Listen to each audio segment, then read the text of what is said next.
You discussing about overseas citizen of India, ಸಾಗರೋತ್ತರ ಭಾರತೀಯರ ಸ್ಥಾನಮಾನದ ಬಗ್ಗೆ ಮಾತಾಡ್ತಿದ್ವಿ, ಹೌದಲ್ವಾ? ಸೊ ಹೈ ಪವರ್ಡ್ ಕಮಿಟಿನ ಒಂದು ಎಸ್ಟಾಬ್ಲಿಷ್ ಮಾಡ್ತಾರೆ, ಉನ್ನತ ಮಟ್ಟದ ಸಮಿತಿ. And that high powered committee was headed by LM Singhvi. So that's why you call this as Singhvi committee ಅಂತ ಕರಿತೀರಾ. So this committee will give recommendation to give dual citizenship. ಏನು ಕೊಡೋದಕ್ಕೆ ಶಿಫಾರಸು ಕೊಡ್ತಾ ಇದೆ? ಇದು ದ್ವಿಪೌರತ್ವ ಕೊಡೋಣ for people of Indian origin of 16 countries. ಎಷ್ಟು ರಾಷ್ಟ್ರಗಳ ಭಾರತೀಯ ಮೂಲದ ವ್ಯಕ್ತಿಗಳಿಗೆ? 16 ಕಂಟ್ರೀಸ್. ಎಲ್ಲ ರಾಷ್ಟ್ರಗಳಿಗೂ ಅಲ್ಲ, 16 ಕಂಟ್ರೀಸಿಗೆ ಮಾತ್ರ. 16 ಕಂಟ್ರೀಸ್ ಅಂತಂದರೆ ಒಂದೆರಡು ಹೇಳ್ತೀನಿ ಬೇಕಾದರೆ, Australia, New Zealand, Sweden, Switzerland, Norway, USA, France, Britain, ಈ ಥರ ಕಂಟ್ರಿಗಳಿಗೆ ಮಾತ್ರ. ಎಲ್ಲ ಕಂಟ್ರಿಗಳು ಲಿಸ್ಟಲ್ಲಿತ್ತು, ಏನು ವರಿ ಮಾಡಬೇಡಿ, ಎಲ್ಲ ಕಂಟ್ರಿಗಳು ಲಿಸ್ಟಲ್ಲಿದೆ. ನಾನು ಈಗೇನು ಬರೆದಿದ್ದೀನಲ್ಲ, ಸ್ವಿಟ್ಜರ್ಲ್ಯಾಂಡ್, ಸ್ವೀಡನ್, ನಾರ್ವೆ, USA, ನಿಮ್ಮ ಬುಕ್ಕಲ್ಲಿಲ್ಲ ಇವೆಲ್ಲ.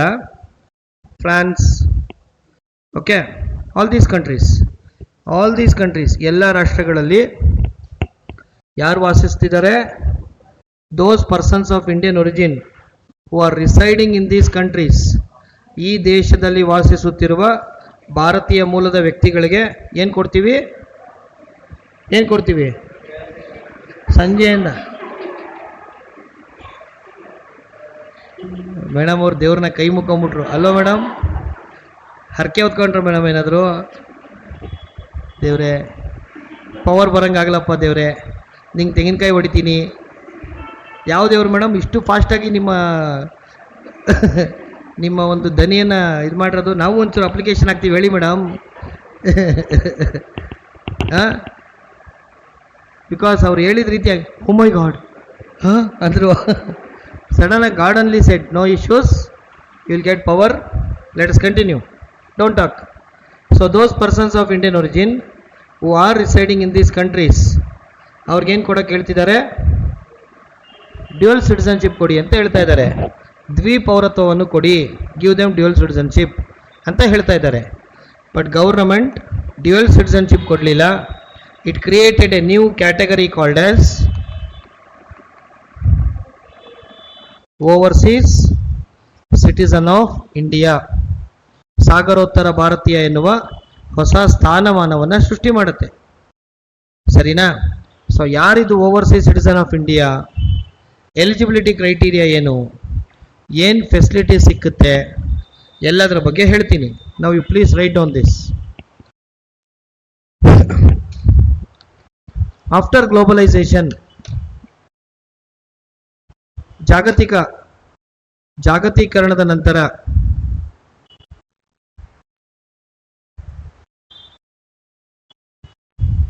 ಇಂಡಿಯನ್ಸ್, ಭಾರತೀಯರು settled in different countries. ಭಾರತೀಯರು ವಿವಿಧ ರಾಷ್ಟ್ರಗಳಲ್ಲಿ ವಾಸಿಸಲು ಪ್ರಾರಂಭಿಸಿದರು. settled in different countries to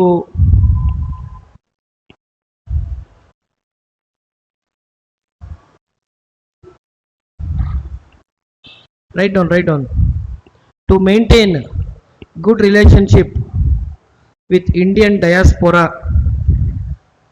ಭಾರತದ ಹೊರಗೆ ವಾಸಿಸುತ್ತಿರುವ, to maintain good relationship with Indian diaspora, ಭಾರತದ ಹೊರಗೆ ವಾಸಿಸುತ್ತಿರುವ ಭಾರತೀಯ ಮೂಲದ ವ್ಯಕ್ತಿಗಳೊಂದಿಗೆ ಉತ್ತಮ ಸಂಬಂಧವನ್ನು ಹೊಂದಲು, to maintain good relationship with global Indian diaspora, Global Indian Diaspora. A high level committee was established. ಉನ್ನತ ಮಟ್ಟದ ಸಮಿತಿಯನ್ನು high level committee was established. ಉನ್ನತ ಮಟ್ಟದ ಸಮಿತಿಯನ್ನು ಸ್ಥಾಪಿಸಲಾಯಿತು. ಯಾರ ಅಧ್ಯಕ್ಷತೆಯಲ್ಲಿ? Under the chairmanship of L M. Singhvi. L M. Singhvi ಅವರ ಅಧ್ಯಕ್ಷತೆಯಲ್ಲಿ, under the chairmanship of L M. Singhvi. L M. Singhvi ಯಾವ ವರ್ಷದಲ್ಲಿ? 2000. ಇನ್ ದ ಇಯರ್ 2000, 2000 ಇಸ್ವಿಯಲ್ಲಿ. In the year 2000. The committee submitted its report in 2002. 2002ರಲ್ಲಿ the committee submitted its report in 2002. 2002ರಲ್ಲಿ ಸಮಿತಿಯು ವರದಿಯನ್ನು ಮಂಡಿಸಿತು.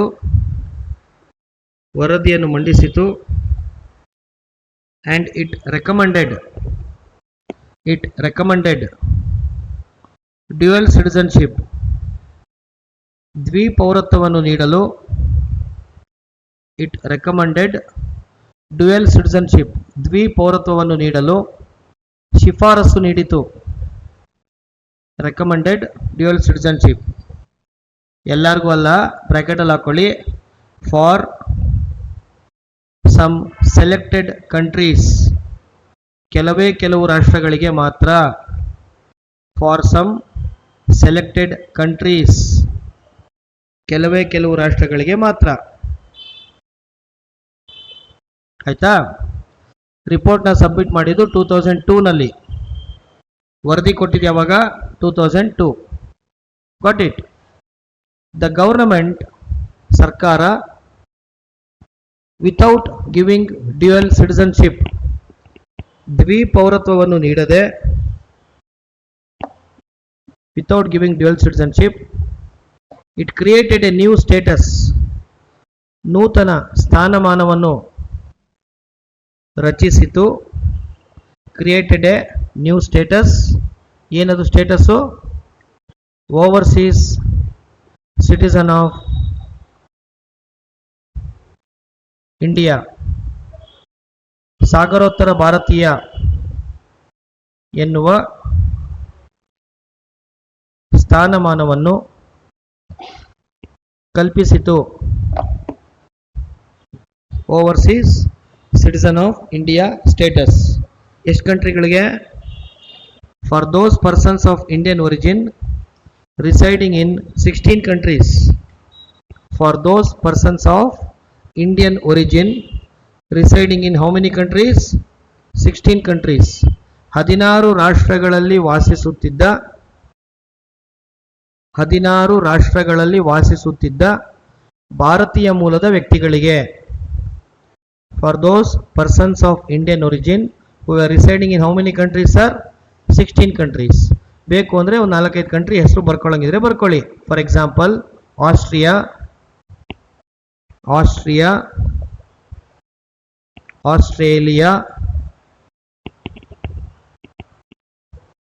Australia, New Zealand. ಎಲ್ಲ ಒಳ್ಳೆ ಕಂಟ್ರಿಗೆ ಕೊಟ್ಟಿರೋದು, ಯಾವುದ್ಯಾವುದೋ ಡಬ್ಬಾ ಕಂಟ್ರಿಗೆಲ್ಲ ಕೊಟ್ಟಿಲ್ಲ, ದುಡ್ಡಿರೋ ಕಂಟ್ರಿಗಳಿಗೆ ಕೊಟ್ಟಿರೋದು. ಸ್ವೀಡನ್, ಸ್ವಿಟ್ಜರ್ಲ್ಯಾಂಡ್,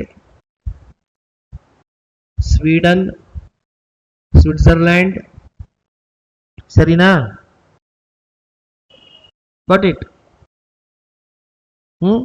US ಅಂತೂ ಇದ್ದೇ ಇರುತ್ತೆ, UK ಇರುತ್ತೆ, ಫ್ರಾನ್ಸ್ ಇರುತ್ತೆ. These are the richest countries. UAE ಇದೆ, ಯುನೈಟೆಡ್ ಅರಬ್ ಎಮಿರೇಟ್ಸ್ ಅವ್ರಿಗಿದೆ. ದುಡ್ಡಿರೋರು ಸರ್. ಕೀನ್ಯಾ, ಸೊಮಾಲಿಯಾ, ಸುಡಾನ್ಗೆಲ್ಲ ಏನು ಕೊಟ್ಟಿಲ್ಲ. ಅಲ್ಲಿರೋರಾದ್ರೆ ಬಂದ್ಬಿಡೋರು ಇಲ್ಲಿಗೆ, ನಡಿ ಅಂತ ಬಂದ್ಬಿಡ್ತಿದ್ರು. ಆಯ್ತಾ? ಈಗ ಯಾರು ಕೊಡ್ತಾರೆ ಅಂತ ಗೊತ್ತಾಯ್ತು. Now I am explaining about eligibility, ಅರ್ಹತಾ ಮಾನದಂಡಗಳ ಬಗ್ಗೆ ಹೇಳ್ತಾ ಇದ್ದೀನಿ. Eligibility criteria. ಯಾರಿಗೆ ಓವರ್ಸೀಸ್ ಸಿಟಿಸನ್ ಆಫ್ ಇಂಡಿಯಾ ಸಿಗುತ್ತೆ ಅಂತ ಹೇಳ್ತಾ ಇದ್ದೀನಿ. ಅರ್ಹತಾ ಮಾನದಂಡಗಳು ಅಂತ ಹೆಡಿಂಗ್ ಹಾಕಿ. Eligibility criteria. ಸೊ ಏನು ಎಲಿಜಿಬಿಲಿಟಿ ಕ್ರೈಟೀರಿಯಾ? ಬರೆಯೋದು ಬಿಟ್ಬಿಟ್ಟು ಕೇಳಿಸ್ಕೊಳ್ಳಿ ನೀಟಾಗಿ, ಕಾನ್ಸೆಪ್ಟಲ್ ಕ್ಲಾರಿಟಿ ಬೇಕು. Who was a citizen of India after 26th January 1950. ಜನವರಿ 26, 1950 ನಂತರ ಭಾರತದ ಪ್ರಜೆಯಾಗಿದ್ದನು. ಆಮೇಲೆ ಬೇರೆ ಕಂಟ್ರಿಗೆ ಹೋಗಿದ್ದಾನೆ ಅವನು. ಅರ್ಥ ಆಯ್ತಾ? ಈ was a citizen of India after which date? January 26, 1950. ಜನವರಿ 26, 1950 ನಂತರ ಭಾರತದ ಪ್ರಜೆ ಆಗಿದ್ರು. ನಿಮ್ಮ ರಚಿನ್ ರವೀಂದ್ರ ಅವ್ರ ತಂದೆ. ನಿಜನಾ ಸುಳ್ಳ? ಇಂಡಿಯನ್ ಸಿಟಿಸನ್ ಆಗಿದ್ರು ಅವರು after the constitution came into force, ಹೌದಾ ಇಲ್ವಾ? ಬಟ್ ಅಟ್ ಪ್ರೆಸೆಂಟ್, ಆದರೆ ಪ್ರಸ್ತುತ is a citizen of other country, ಬೇರೆ ದೇಶದ ಪ್ರಜೆ ಆಗಿದ್ದಾರೆ. ಈಗ ಅವ್ರಿಗೇನು ಕೊಡ್ತೀರಾ ನೀವು? ಓವರ್ಸೀಸ್ ಸಿಟಿಸನ್ ಆಫ್ ಇಂಡಿಯಾನ ಕಾರ್ಡನ್ನು ಕೊಡ್ತೀರಾ ಬೇಕು ಅಂದರೆ. This is condition number 1. Clear ಆಯ್ತಾ ಇದು? ಕಂಡೀಷನ್ ನಂಬರ್ 2, ಆರ್ ಅಥವಾ he was eligible to be a citizen of India after January 26th, 1950. ಜನವರಿ 26, 1950 ನಂತರ ಭಾರತದ ಪ್ರಜೆಯಾಗುವ ಅರ್ಹತೆಯನ್ನು ಹೊಂದಿದ್ದನು.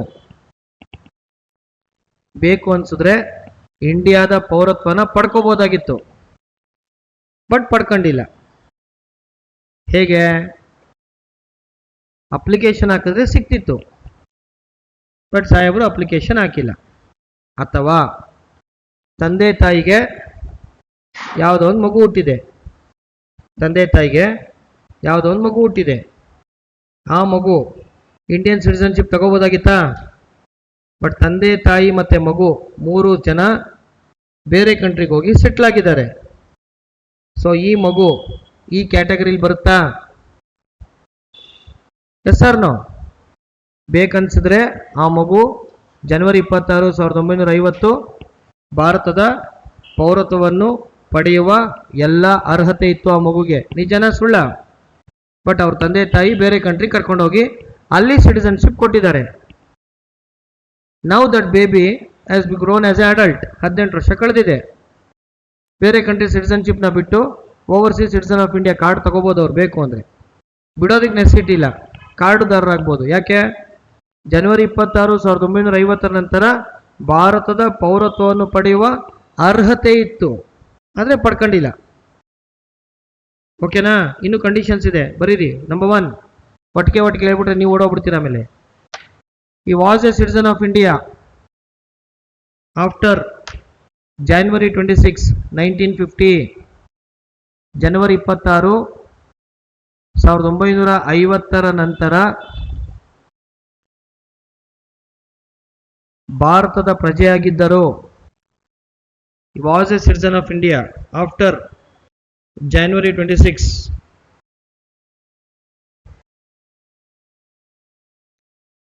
1956. ಆರ್ ಅಥವಾ was eligible to be a citizen of India,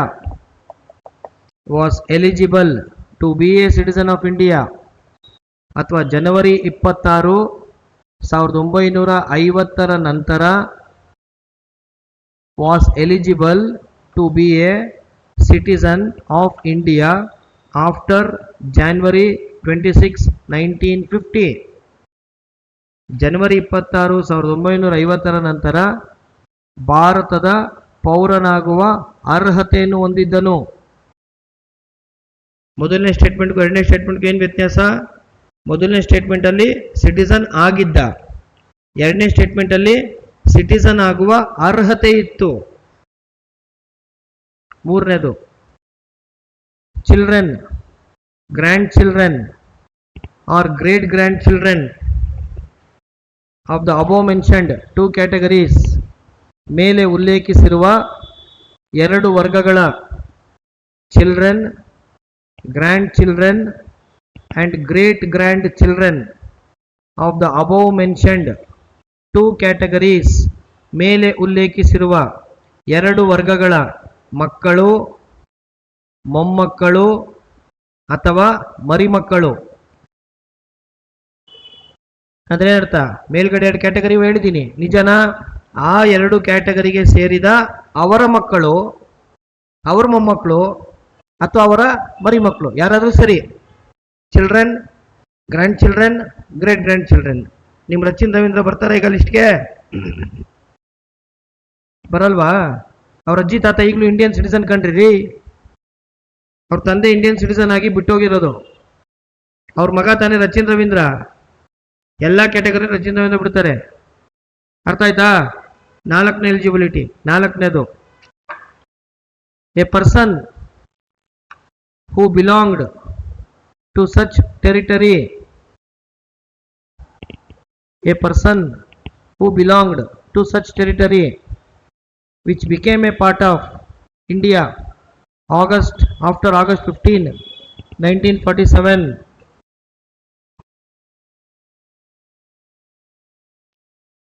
August 15, 1947 ನಂತರ, person who belonged to such territory which became a part of India after August 15, 1947. August 15, 1947 ನಂತರ ಭಾರತದ ಒಕ್ಕೂಟಕ್ಕೆ ಸೇರ್ಪಡೆಯಾಗಿರುವ ಪ್ರದೇಶಕ್ಕೆ ಸೇರಿದವನು. ಯಾರು? ಯಾವ ಪ್ರದೇಶ? ಬ್ರಾಕೆಟಲ್ಲಿ ಬರೀರಿ. Sikkim, Goa, Puducherry, Dadra and Nagar Haveli, Daman and Diu. ನಿಜನಾ ಸುಳ್ಳ? ಇದೆಲ್ಲವೂ ಕೂಡ ಭಾರತದ ಒಕ್ಕೂಟಕ್ಕೆ ಯಾವಾಗ ಸೇರ್ಕೊಂಡಿದ್ದು? ಆಗಸ್ಟ್ 15, 1947 ನಂತರ ಸೇರಿದ್ದು. ಹೌದಾ ಇಲ್ವಾ? ನೋಡಿ, ಈಗ ಒಂದು ಎಕ್ಸಾಂಪಲ್ ಕೊಡ್ತೀನಿ, so that you can understand this properly. Imagine he was a resident of Goa. Goa became a part of Indian Union. ಭಾರತದ ಒಕ್ಕೂಟಕ್ಕೆ ಸೇರ್ತು ಗೋವಾ. ಆಗ ಅವನಿಗೆ ಎರಡು ಆಪ್ಷನ್ ಇತ್ತು. ಏನು ಎರಡು ಆಪ್ಷನ್ನು? ಒಂದು, ಬೇಕಂದ್ರೆ ಪೋರ್ಚುಗೀಸ್ ಸಿಟಿಸನ್ಶಿಪ್ ತಗೊಳ್ಳೋದು. ಇನ್ನೊಂದು, ಬೇಕು ಅಂದರೆ ಇಂಡಿಯನ್ ಸಿಟಿಸನ್ಶಿಪ್ ತಗೊಳ್ಳೋದು. ನಿಜನಾ ಸುಳ್ಳ? he had two options. One, either to take the citizenship of Portuguese or either to take the citizenship of India. Chance ಇತ್ತೇ ಇರಲಿಲ್ಲ ಅವನಿಗೆ. ಹೌದಲ್ಲ ಸರ್? ಗೋವಾದಲ್ಲಿ ಇದ್ದ ಅಂದರೆ ಪೋರ್ಚುಗೀಸರು ಆಫರ್ ಮಾಡೇ ಮಾಡ್ತಾರೆ. ನೋಡ್ರಪ್ಪ, ಬೇಕಾದರೆ ಎಲ್ಲ ಪೋರ್ಚುಗೀಸಿಗೆ ಬನ್ನಿ, ನಿಮ್ಗೆಲ್ರಿಗೂ ನಾವೇನು ಕೊಡ್ತೀವಿ? ಸಿಟಿಸನ್ಶಿಪ್ ಕೊಡ್ತೀವಿ. ಬೇಡ ಅಂದರೆ ಇಂಡಿಯಾ ತಗೊಳ್ಳಿ, ನಿಮ್ಮಿಷ್ಟ ಅಂತ ಕೇಳಿರ್ತಾರೆ. ಹೌದಾ ಇಲ್ವಾ? ಯಾಕಂದರೆ ಪೋರ್ಚುಗೀಸ್ ಇಂಡಿಯಾದ ಭಾಗ ಆಯಿತು ಗೋವಾ. Right or wrong? ಹಾಗೆ ಪುದುಚೇರಿನಲ್ಲಿದ್ದವ್ರಿಗೆ ಫ್ರೆಂಚ್ ಸಿಟಿಸನ್ಶಿಪ್ ಆಫರ್ ಮಾಡಿರಲ್ವಾ? ಹೌದಾ ಇಲ್ವಾ? ನಿಮ್ಮಿಷ್ಟ. If you want you can take French citizenship or if you want you can take Indian citizenship. ಅದರಲ್ಲಿ 10 ಜನ ಇಂಡಿಯನ್ ಸಿಟಿಸನ್ಶಿಪ್ ತಗೊಂಡ್ರು, 4 ಜನ ಫ್ರೆಂಚ್ ಸಿಟಿಸನ್ಶಿಪ್ ತಗೊಂಡ್ರು. ಸೊ ಇವನು ಯಾವ ಭಾಗಕ್ಕೆ ಸೇರ್ತಾನೆ? ಇವನು ಯಾವ ಭಾಗಕ್ಕೆ ಸೇರ್ತಾನೆ ರೀ? Puducherry. This became A part of Indian union after 1947. ಹೌದಾ ಇಲ್ವಾ? ಸೊ ಇವನಿಗೆ ನೋಡಿ ನೋಡಿ ನೋಡಿ ನೋಡಿ, ಸುಮ್ಮನೆ ಹೇಳ್ತೀನ ನಾನು? ನೋಡಿ, ಆಮೇಲೆ ಅಷ್ಟು ದೂರ ಹೋದ್ಮೇಲೆ ಅದು ಸೌಂಡ್ ಬೇರೆ ಬರ್ತದೆ, ಪಟ್ ಪಟ್ ಅಂತ. ಅದೊಂದು ಚಟ. ಖುಷಿ, ಓಹೋ ಅಂತ ಕಿಚ್ಕೊಂಡೋಯ್ತವೆ. ಅದಕ್ಕೆ ನೋಡ್ದಲ್ಲ ಮೊನ್ನೆ ಬಸವ ಜಯಂತಿಗೆ ನಾಯಕ್ ನಹಿ ಕಳ್ ನಾಯಕ್ ಹೂಮೆ ಅಂತ ಆಡ್ಕೋಯ್ತಾ ಇದ್ರು. Okay, you understood or not? So this is what. So ಅದಕ್ಕೆ ಬರ್ಸಿದ್ದೀನಿ ಯಾವ ಸ್ಟೇಟು ಯಾವ ಟೆರಿಟರಿ, ಅರ್ಥ ಆಯ್ತಾ, ಯಾವ ಪ್ಲೇಸಿಗೆ ಸೇರಿದವ್ರು ಇವರೆಲ್ಲ, ರೈಟ್. ಸೊ ಅವ್ರಿಗೆ ಅವಕಾಶ ಇದೆ ಏನು, ಓವರ್ಸೀಸ್ ಸಿಟಿಸನ್ ಆಫ್ ಇಂಡಿಯಾ ಸಿಟಿಸನ್ಶಿಪ್ನ ಪೌರತ್ವ ಅಲ್ಲ, ಆ ಸ್ಥಾನಮಾನ ಪಡ್ಕೊಳ್ಳೋದಕ್ಕೆ ಅವಕಾಶ ಇದೆ. ಅರ್ಥ ಆಯ್ತಾ. ಇದಿಷ್ಟು ಕೂಡ ಕ್ವಾಲಿಫಿಕೇಶನ್ಸ್ ಇನ್ನೂ ಇದೆ, ಬಟ್ ಇಷ್ಟು ಸಾಕು. IAS ಅಲ್ಲಿ ನನ್ನ ಮಗ ಇಷ್ಟು ಕೇಳಿ ನೋಡ್ಕೊತೀನಿ, ಇಷ್ಟು ಕೇಳಿ IAS ಅಲ್ಲಿ. ಸರ್ ಇವು ಪ್ರಿವಿಯಸ್ ಇಯರ್ ಕ್ವಶನ್ ಪೇಪರ್ಸ್. ನಿಮ್ಗೆ ಒಂದು ವಿಷಯ ಹೇಳೋದು ಕೇಳ್ತೀನಿ ಕೇಳ್ರಿ. ಜನರಲ್ ಸ್ಟಡೀಸ್ ಓದೋವಾಗ ಒಬ್ಬ ಜರ್ನಲಿಸ್ಟ್ಗೆ ಎಷ್ಟು ಬೇಕೋ ಅಷ್ಟಿದ್ರೆ ಸಾಕು. ಜರ್ನಲಿಸ್ಟ್ ಅಲ್ಲ, ಜನರಲಿಸ್ಟ್. ಜನರಲಿಸ್ಟ್ ಅಂದ್ರೆ ಸಾಮಾನ್ಯ ವರ್ಗದವರು ಅಂತ. ಸಾಮಾನ್ಯ ವರ್ಗ ಅಂದ್ರೆ ನೀವು ಸ್ಪೆಷಲಿಸ್ಟ್ಗಳಾಗ ನೆಸಿಟಿ ಇಲ್ಲ. No need to be specialists in economics, no need to be specialists in constitution, no need to be specialists in geography. No, ಅವನು ಅಲ್ಲೇ ನಿಮಗೆ ಕಾಮನ್ ಸೆನ್ಸ್ ರಿಲೇಟೆಡ್ ಕ್ವಶನ್ ಕೇಳಿನೇ ನಿಮ್ನ ಬಡ್ದಾಕದು. ಇವತ್ತಿನ ಜನರೇಷನಿನ ವಿದ್ಯಾರ್ಥಿಗಳ ಪ್ರಾಬ್ಲಮ್ ಏನಂದ್ರೆ they have knowledge, they don't have common sense. Reason ಏನು ದಯವಿಟ್ಟು ಕ್ಷಮಿಸಿ, ಎಲ್ಲರಿಗೂ ಅಪ್ಲೈ ಆಗಲ್ಲ ಇದು. Analytical skills. ನಾನಾಗ್ಲೇ ಏನಕ್ಕೆ ಮೈಕಲ್ ಅಂದೆ, ಬಿಗ್ ಬಾಸ್ ಪ್ರೋಗ್ರಾಮ್ ನೋಡೋವಾಗ್ಲೂ ಅಪ್ಲೈಡ್ ಕಾನ್ಸ್ಟಿಟ್ಯೂಷನ್, ಅನ್ವಯಿಕ ರಾಜ್ಯಶಾಸ್ತ್ರ. ನಿಜಾನ ಸುಳ್ಳ? ಯು ಶುಡ್ ಥಿಂಕ್, ಏನು ಇವ್ರಪ್ಪ ನೈಜೀರಿಯಾದವ್ರಂತೆ, ಅಮ್ಮ ಇಂಡಿಯಾದವ್ರಂತೆ, ಇವನ್ ಸಿಟಿಸನ್ಶಿಪ್ ಹೆಂಗ್ ಸಿಕ್ತು ಅಲ್ವಾ? ಯು ಶುಡ್ ಥಿಂಕ್ ಅಲ್ವಾ, ಹೆಂಗ್ ಸಿಕ್ತು ಸಿಟಿಸನ್ಶಿಪ್ಪು? ಇರಪ್ಪ, ಕೈಯಲ್ಲಿ ಮೊಬೈಲ್ ಇದೆ, ಗೂಗಲ್ ಮಾಡಿ ನೋಡೋಣ. ಇದೆಯಾ ಮೊಬೈಲು? 1.5 GB ಇದೆಯಾ? ಕುಂತ್ ಹಿಂಗ್ ಹಿಡ್ಕೊಂಡು ಕೈನ ಹಿಂಗ್ ಹಿಂಗ್ ಹಿಂಗ್ ಹಿಂಗ್ ಹಿಂಗ್ ಹಿಂಗ್ ಹಿಂಗ್ ಹಿಂಗ್ ರೀಲ್ಸು ತಿರುಗಿಸ್ತಿರ್ತೀರಾ. ಗಾಡಿಲಿ ಹೋಗ್ತಾ ಹಿಂಗ್ ನೋಡ್ಕೊಂಡು ಹೋಗ್ತೀವಿ. I have seen it. Sir this is a wonder ಅಲ್ಲ? ನನ್ನ ಕೇಳಿದ್ರೆ ಇದು ಜಗತ್ತಿನ ಒಂದು ವಿಸ್ಮಯ. Everything can be seen in your finger tips, ನೀವು ಮನ್ಸು ಮಾಡಿದ್ರೆ. But why you are using these things? ನಿಮ್ಗೆ ಎಂಟರ್ಟೈನ್ಮೆಂಟ್ ನೋಡಬೇಡಿ ಅಂತೀನಾ? ನೋಡಿ. ಗೇಮ್ಸ್ ಆಡಬೇಡ ಅಂತೀನಾ? ಅದು ನಾನು ಹೇಳಲ್ಲ. ಬಟ್ ಇದಕ್ಕೂ ಇಂಪಾರ್ಟೆನ್ಸ್ ಕೊಡಿ. ರೀಲ್ಸ್ ಮಾಡಬೇಡ ಅಂತೀನಾ? ಅದಕ್ಕೂ ನಾನು ಹೇಳಲ್ಲ. ಮಾಡಿ, ರೀಲ್ಸು ಮಾಡಿ, ನಗ್ನಗ್ತಾ ಇರಿ, ಎಲ್ಲ ಮಾಡಿ, ಚಾಟ್ ಮಾಡಿ, ಎಲ್ಲ ಮಾಡಿ. ಬಟ್ ಜೊತೆನಲ್ಲಿ ತಿಳ್ಕೊಳ್ಳೋ ವಿಷಯನೂ ತಿಳ್ಕೊಳ್ಳಿ. That is what I am requesting you people. Continue. Eligibility ಗೊತ್ತಾಯ್ತಾ? ಈಗ ಏನು ಫೆಸಿಲಿಟೀಸ್ ಅವ್ರಿಗೆ? ಫೆಸಿಲಿಟೀಸ್ ಆರ್ ಬೆನಿಫಿಟ್ಸ್, ಉಪಯುಕ್ತತೆಗಳು. Multiple entry life long visa. Multiple entry life long visa ಏನಂಗಂದ್ರೆ ಅರ್ಥ? ಜೀವನ ಪರ್ಯಂತ ವೀಸಾ ಸವಲತ್ತು. ಮಲ್ಟಿಪಲ್ ಎಂಟ್ರಿ ಅಂದ್ರೇನು? What you mean by multiple entry ಯಾರ್? You can come to India any number of times. ಎಸ್ಸಲ್ನಾದ್ರೂ ಬನ್ನಿ, ಎಸ್ಸಲ್ನಾದ್ರೂ ಹೋಗಿ, ಏನಿರುತ್ತೆ ನಿಮಗೆ? ವೀಸಾ ಇರುತ್ತೆ ಲೈಫ್ ಲಾಂಗ್. ಎಷ್ಟು ಜನಕ್ಕೆ ವೀಸಾ ಅನ್ನೋದ್ರ ಬಗ್ಗೆ ಕ್ಲಾರಿಟಿ ಇಲ್ಲ? ಬಿ ಆನೆಸ್ಟ್, ಸತ್ಯ ಹೇಳಿದ್ರೆ ಹೇಳ್ಕೊಡ್ತೀನಿ ಅಲ್ವಾ? ವೀಸಾ ಏನು? ವೀಸಾ ಅಂದ್ರೆ ಪಾಸ್ಪೋರ್ಟ್ ಅಂದ್ರೇನು? ವೀಸಾ ಅಂದ್ರೇನು? ಸರ್ ಪಾಸ್ಪೋರ್ಟ್ ಅಂದ್ರೆ ನೀವು ಯಾವ ಕಂಟ್ರಿಗೆ ಸೇರ್ತೀರಾ ಅನ್ನೋದನ್ನ ID ಕಾರ್ಡ್ ಸರ್, ಅದು ಸಿಂಪಲ್. ನಿಮ್ಮ ವೋಟರ್ ID, ಆಧಾರ್ ಕಾರ್ಡ್ ಎಲ್ಲ ಇದೆ ಗೊತ್ತಾ ಸರ್? ಹಾಗೆ ಪಾಸ್ಪೋರ್ಟ್ ಅಂದ್ರೆ you belong to which country ಅನ್ನೋದಕ್ಕೊಂದು ಪ್ರೂಫ್. ಏನದು? ಪಾಸ್ಪೋರ್ಟ್. ಬೇರೆ ಕಂಟ್ರಿಗಳಲ್ಲಿ ನಿಮ್ಮನ್ನ ನೋಡಿದ್ರೆ ಸಡನ್ ಆಗಿ ಪೊಲೀಸ್ ಅವ್ನು ಬಂದು ಶೋ ಮಿ ಯುವರ್ ಪಾಸ್ಪೋರ್ಟ್ ಅಂತಾನೆ. First you are from which country ಅಂತ ನೋಡ್ತಾನೆ. They will ask you show me your visa. ಯಾಕೆ ವೀಸಾ ಕೇಳ್ತಿದ್ದಾನೆ? ವೀಸಾ ಅಂದ್ರೆ ಆ ಕಂಟ್ರಿನಲ್ಲಿ ನೀವು ಸ್ಟೇ ಮಾಡೋಕ್ಕೆ ಇಷ್ಟು ದಿನ ಅಂತ ಪರ್ಮಿಷನ್ ಕೊಟ್ಟಿರ್ತಾರೆ ಅದರಲ್ಲಿ. So you have come here for travel purpose. ಇಲ್ಲಿ ನೀವು ಏನಕ್ಕೆ? ಟೂರಿಸಮ್ಗೋಸ್ಕರ ಬಂದಿದ್ದೀರಾ. 15 ದಿನ ವೀಸಾ ಕೊಟ್ಟಿದ್ದೀನಿ. ಜೊತೆಲಿ ಒಂದು ಕರೆಂಟ್ ಅಫೇರ್ಸ್ ಹೇಳ್ತೀನಿ ಕೇಳ್ಕೊಳ್ಳಿ ಹಂಗೆ. Dubai is issuing gaming visa. Gaming visa. ಏನಂಗಂದ್ರೆ ನೀವು ಗೇಮಿಂಗ್ ಟೆಕ್ನಾಲಜಿ ಗೊತ್ತಲ್ಲ ಸರ್, ಆಟ ಏನದು ಆಡ್ತಾರಲ್ಲ, candy crush, fire wall, PUBG. ಹೌದಾ, ನಾನು ಯಾವ ಗೇಮ್ ಆಡಲ್ಲ, ಟೈಮ್ ಇಲ್ಲ ನಂಗೆ ಆಡೋಕೆ, ಅದು ಬೇರೆ ವಿಷಯ. ಸೊ ಗೇಮ್ ಎಲ್ಲ ಆಡ್ತಾರಲ್ಲ ಸರ್, ಆ ಗೇಮ್ನ ಡೆವಲಪ್ ಮಾಡುವಂಥ ಸಾಫ್ಟ್ವೇರ್ ಇಂಜಿನಿಯರ್ಸ್ ಏನಾದ್ರು ಇದ್ದರೆ ದುಬೈನಲ್ಲಿ ವೀಸಾ ಕೊಡ್ತಾರೆ. ನಿಮ್ಗೆ ಆ ಟೆಕ್ನಿಕ್ ಇದ್ದರೆ, ಆ ಸರ್ಟಿಫಿಕೇಟ್ ಇದ್ದರೆ ಕೊಡ್ತಾರೆ. ಏನಕ್ಕೆ? They are attracting human resource. ಮುಂದಿನ ದಿನಗಳಲ್ಲಿ ಗೇಮಿಂಗ್ ಇಂಡಸ್ಟ್ರಿನ ಇನ್ನೂ ಚೆನ್ನಾಗಿ ಬೆಳೆಯುತ್ತೆ. ಅಂದರೆ ವೇಸ್ಟ್ ನನ್ನ ಮಕ್ಕಳು ಆಟ ಆಡೋರು ಜಾಸ್ತಿ ಆಗ್ತಾರೆ. ಹೊಸ ಗೇಮ್ನ ಮಾಡಿ ಇಟ್ಸ್ ಎ ಬಿಗ್ ಮಾರ್ಕೆಟ್ ಅಂತ ಅವ್ರಿಗೆ ವೀಸಾ ಕೊಡ್ತಾ ಇದೆ ಈಗ ದುಬೈ. 6 ತಿಂಗಳು, ವರ್ಷನೋ, 2 ವರ್ಷ, 3 ವರ್ಷ ವೀಸಾ ಕೊಡ್ತಿದ್ದಾರೆ ಮೇಡಮ್. ಅಲ್ಲೋಗಿ ನೀವು ಇರ್ಬೋದು 3 ವರ್ಷ. ಸೊ ವೀಸಾ ಅಂದರೆ permissions to stay in that country, visa. So ಇವ್ರಿಗೇನು ಕೊಡ್ತಿದ್ದೀವಿ ನಾವು? ಲೈಫ್ ಲಾಂಗ್ ವೀಸಾ ಅಂದ್ರೆ ಏನರ್ಥ? ಜೀವನ ಪರ್ಯಂತ, ಯಾವಾಗ ಬೇಕೋ ಆವಾಗ. It's okay.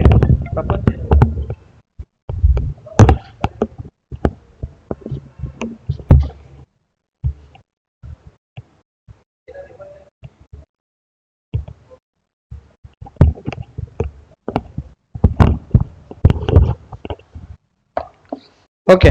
So life long visa ಎಷ್ಟು ದಿನ ಬೇಕಾದರೂ ಇಂಡಿಯಾದಲ್ಲಿ ಬಂದು ಇರ್ಬೋದು, ಎಷ್ಟು ಸಲ ಬೇಕಾದ್ರೂ ಇಂಡಿಯಾಗೆ ಬರ್ಬೋದು ಸರ್. ಸರಿನಾ? ಪದೇ ವೀಸಾ ತಗೊಳ್ಳೋ ಇರೋದೇ ಇಲ್ಲ. Second, they can conduct research activities. ಸಂಶೋಧನಾ ಚಟುವಟಿಕೆಗಳಲ್ಲಿ ಭಾಗವಹಿಸಬಹುದು. They can conduct research activities. ಆದರೆ ಬ್ರ್ಯಾಕೆಟಲ್ಲಿ with the permission of government ಅಂತ ಅನ್ನಿ, ಸರ್ಕಾರದ ಒಪ್ಪಿಗೆಯೊಂದಿಗೆ. With the permission of government. ಸರ್ಕಾರದ ಒಪ್ಪಿಗೆ ಇಲ್ಲದೆ ನೀವೇನು ಮಾಡೋಕ್ಕಾಗಲ್ಲ. ಸರ್ಕಾರದ ಒಪ್ಪಿಗೆ ತಗೊಂಡು ರಿಸರ್ಚ್ ಮಾಡ್ಬೋದು. ಅದ್ಬಿಟ್ಟು ಇಂಡಿಯಾಗೆ ಬಂದು ಏನೇನು ಆಕ್ಟಿವಿಟೀಸ್ ಮಾಡೋದು ಗೊತ್ತಾ ಇವರು? ಏನೇನು ಪ್ರೊಫೆಷನ್ ಮಾಡೋದು ಗೊತ್ತೇನ್ರಿ? ಕೆಲ್ಸಗಳು ಟೇಕ್ ಡೌನ್, ಕಂಟಿನ್ಯೂ ನೋಡಿ, ಗೊತ್ತಾಗುತ್ತೆ ಈಗ. He can carry medical profession, ವೈದ್ಯಕೀಯ ವೃತ್ತಿ, ಮೆಡಿಕಲ್ ಪ್ರೊಫೆಷನ್, ನರ್ಸ್. ಬಂದ್ಬಿಟ್ಟು ಇಂಡಿಯಾದಲ್ಲಿ ನರ್ಸ್ ಕೆಲಸ ಮಾಡ್ಬೋದು. ಫಾರ್ಮಸಿ, ಮೆಡಿಕಲ್ ಶಾಪ್ ಓಪನ್ ಮಾಡ್ಬೋದು. ಅಡ್ವೊಕೇಟ್, ವಕೀಲರ ಕೆಲಸ. ಆರ್ಕಿಟೆಕ್ಟ್, ಚಾರ್ಟೆಡ್ ಅಕೌಂಟೆಂಟ್ ಕೆಲಸ ಮಾಡ್ಬೋದು ಇಂಡಿಯಾದಲ್ಲಿ ಬಂದು. ಎಲ್ಲದಕ್ಕಿಂತ ಮಜಾ ಇಲ್ಲ, all India pre entrance medical test can be taken. Write down. All India pre entrance medical test. ಕನ್ನಡದಲ್ಲಿ ಏನಪ್ಪ? All India pre entrance medical test ಅಂದರೆ ಬ್ರ್ಯಾಕೆಟಲ್ಲಿ ನೀಟ್ ಎಕ್ಸಾಮ್ ಅಂತ ಬರೀರಿ. ನೀಟ್ ನೋಡ್ತಿದ್ದೀರಲ್ಲ, ಎಲ್ಲ ಇನ್ಸ್ಟಿಟ್ಯೂಟ್ಗಳು ವೆಕೇಶನ್ ಕ್ಲಾಸು. ಆ ಮಕ್ಳಿಗೊಂದು ಟೀ ಶರ್ಟು, ಒಂದು ಪ್ಯಾಂಟು, ಒಂದು ಬ್ಯಾಗು ಲೈನಾಗಿ ನಡ್ಕೊಂಡು ಹೋಗ್ತಾ ಇರ್ತವೆ. ಎಲ್ಲರೂ, ಒಬ್ಬ ಬಯಾಲಜಿ ಮೇಸ್ಟ್ರು, ಒಬ್ಬ ಫಿಸಿಕ್ಸ್ ಮೇಸ್ಟ್ರು, ಒಬ್ಬ ಮ್ಯಾಥ್ಸು, 4 ಜನ ಮೇಸ್ಟ್ರು ಇಟ್ಕೋ, ಕರ್ಕೊಂಬ, 20 ಸಾವಿರ ಕಿತ್ಕೋ, 2 ತಿಂಗಳು ಹೇಳ್ಕೊಡು, ವೆಕೇಶನ್ ಕ್ಲಾಸ್. ಯಾವುದೋ ಒಂದು ಪಿ ಜಿ ಹತ್ರ ಮಾತಾಡು. ಲೂಟಿಂಗ್ ಮನಿ ಯಾರ್, ಐ ಫೀಲ್ ಇಟ್. ಒಂದು ಟೈಮಲ್ಲಿ ಧಾರವಾಡದಲ್ಲಿ ಸಖತ್ತಾಗಿತ್ತು ಅವೆಲ್ಲ. ವೆಕೇಶನ್ ಕ್ಲಾಸ್ ಅಂದರೆ ಧಾರವಾಡ ಅಂತಿದ್ರು, ಹೌದಲ್ಲ ಸರ್? ಬೆಂಗಳೂರಿಂದ ಬರೋರು ಈಗೆಲ್ಲ ಬಿಸ್ನೆಸ್ ಮೈಂಡ್ ಆಗ್ಬಿಟ್ಟವ್ರೆ. ಗೊತ್ತಿರೋರು ಗೊತ್ತಿಲ್ಲದವರೆಲ್ಲ ಹೇಳ್ಕೊಡಕ್ಕೆ ಶುರು ಮಾಡ್ಬಿಟ್ಟವ್ರು ಈಗ. ವೆಕೇಶನ್ ಕ್ಲಾಸ್ ಇವ್ರ ಜೀವನನೇ ವರ್ಷಕ್ಕೊಂದ್ಸಲ. ಆ ಮಕ್ಕಳಿಗೆ ಕರ್ಕೊಂಬಂದು ಪಾಠ ಹೇಳಿಸ್ಕೊಟ್ಟು ಬಟ್ಟೆ ಗಿಟ್ಟೆ ಹಾಕ್ಸಿ ಅವ್ರಿಗೆ ಒಳ್ಳೇದು. ಅದೇ T shirt, track suit, pant ಹಾಕ್ಸಿ ಯಾವುದೋ ಒಂದು ಪಿ ಜಿಲಿ ಅವ್ರನ್ನ ಒಂದೊಂದು ಮಕ್ಕಳನ್ನ 6 ಮಕ್ಕಳು 7 ಮಕ್ಕಳನ್ನ ಒಂದೇ ರೂಮಲ್ಲಿ ಕೂಡಾಕಿ, ಅಲ್ವಾ ಸರ್? ಚೆನ್ನಾಗಿ ದುಡ್ಡು ಮಾಡ್ತಾರೆ ಕಣ್ರಿ. ಮಾತ್ರ ನೋವಾಗುತ್ತೆ, ಅಷ್ಟಂತೂ ನಿಜ. I feel bad. Thousands of people are coming here. How many of them are clearing? ಅಲ್ಲಿ ಯಾವುದೋ ಒಂದು ಇನ್ಸ್ಟಿಟ್ಯೂಟು 17 ಬ್ಯಾಚ್ ಅಂತೆ, 17. ಕಂಟಿನ್ಯೂ. ನನ್ನ ಹತ್ರ ಒಬ್ರು ಡೆಮೋ ಕೊಡಕ್ಕೆ ಬಂದಿದ್ರು, ಮೇಷ್ಟ್ರು. ಡೆಮೋ 3 ಪ್ರಶ್ನೆ ಕೇಳಿದ್ದೆ, ಯಾವ ಸಬ್ಜೆಕ್ಟ್ ಅಂತ ಹೇಳಲ್ಲ, ಗೊತ್ತಾಗ್ಬಿಡುತ್ತೆ. 3 ಸಬ್ಜೆಕ್ಟ್ ಕೇಳಿದ್ದೆ, 3 ಪ್ರಶ್ನೆ. 3 ಪ್ರಶ್ನೆಗೆ ಆ ವ್ಯಕ್ತಿ ಉತ್ತರ ಕೊಟ್ಟಿರಲಿಲ್ಲ. I asked him only 3 questions. Now that person is a number 1 teacher in one of the institutes here, and he teaches for 12 hours ante, 8 hours, 10 hours, ಎಲ್ಲ ಬ್ಯಾಚು ನಾನೇ ಮಾಡೋದು ಅಂದರು. ಆಯ್ತಪ್ಪ, ದೇವ್ರು ಒಳ್ಳೇದು ಮಾಡಲಿ ಅಂತ. I asked him only 3 questions. He said, I don't know. I said, thank you. Continue, please. ಆಗ ಇವ್ರ ಹತ್ರ ಕೇಳಿದ್ರೆ ಇನ್ನು ಅವ್ರು ಹೆಂಗಿರ್ತಾರಪ್ಪ ಅಂತ ಭಯ ಆಗುತ್ತೆ. ಅಲ್ಟಿಮೇಟ್ಲಿ ಚೀಟಿಂಗ್ ಅಲ್ವಾ ಇದೆಲ್ಲ? That is what I say. ಈ ಜಾಗ ಸಿಕ್ಕಾಪಟ್ಟೆ ದುಡ್ಡು ಕೊಡುತ್ತೆ, ಸಿಕ್ಕಾಪಟ್ಟೆ ಹೆಸರು ಕೊಡುತ್ತೆ, ಬಟ್ ನನ್ನ ಪ್ರಕಾರ ಸಿಕ್ಕಾಪಟ್ಟೆ ಜವಾಬ್ದಾರಿಯುತವಾದ ಜಾಗ ಅಲ್ವಾ?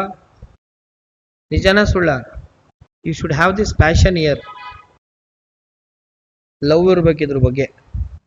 ದುಡ್ಡಿಗೆ ಮಾಡೋ ಕೆಲಸ ಅಲ್ಲ ಇದು ರೀ. ದುಡ್ಡಿಗೆ ಬೇಜಾನ್ ಕೆಲ್ಸಗಳವೆ. ಕಂಟಿನ್ಯೂ. ನನ್ನ ಅಭಿಪ್ರಾಯ. ಐ ಆಮ್ ಸಾರಿ, ತುಂಬ ಎಮೋಷನಲ್ ಆಗ್ಬಿಟ್ಟೆ. Next point. He is considered as a non resident Indian. ಇವರಿಗೆ ಕನ್ಸಿಡರ್ಡ್ ಅನ್ನೋದಕ್ಕಿಂತ ಕೇಳಿ, ಈ NRI ಫೆಸಿಲಿಟೀಸ್ ಇರುತ್ತಲ್ಲ ಸರ್, ಆ ಎಲ್ಲ ಫೆಸಿಲಿಟೀಸು ಸಿಗುತ್ತೆ ಇವ್ರಿಗೆ.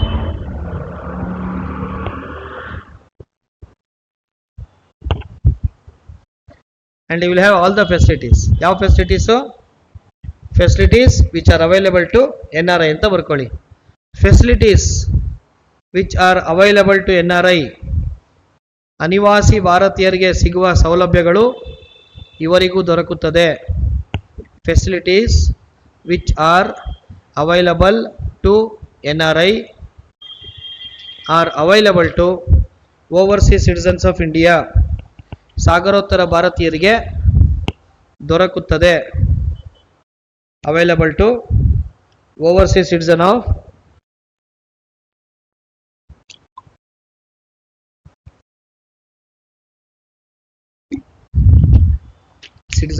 ಇಂಡಿಯಾ. ಆಯ್ತಾ? ಸೊ ಈಗ ನೋಡಿ ಹೇಗೆ ನಾನು ಕ್ಲಾಸ್ ಶುರು ಮಾಡ್ಕೊಂಡು ಬಂದೆ, ಒಂದು ಐಡಿಯಾ ಕೊಡ್ತೀನಿ. ಫಸ್ಟ್ ಐ ಡಿಸ್ಕಸ್ಡ್ ಅಬೌಟ್ ಬರ್ತ್, ಹೌದಾ? Then I discussed about domicile, or then registration. While dealing with registration, we came across a concept called as overseas citizen of India. I completed this. Now I am discussing about naturalization. Understood or not? ಏನಕ್ಕೆ ಇದ್ರ ಬಗ್ಗೆ ಮಾತಾಡಿದೆ ನಾನು ಅಂದರೆ, ಇಲ್ಲಿ ಬಂದಾಗ ಇದು ಬಂತು, ಈ ಒಂದು ಪದ. ದಟ್ಸ್ ವೈ ಇಲ್ಲೇ ಕ್ಲಾರಿಟಿ ಕೊಟ್ಟು ಮುಂದಕ್ಕೆ ಹೋಗ್ತಾ ಇದ್ದೀನಿ.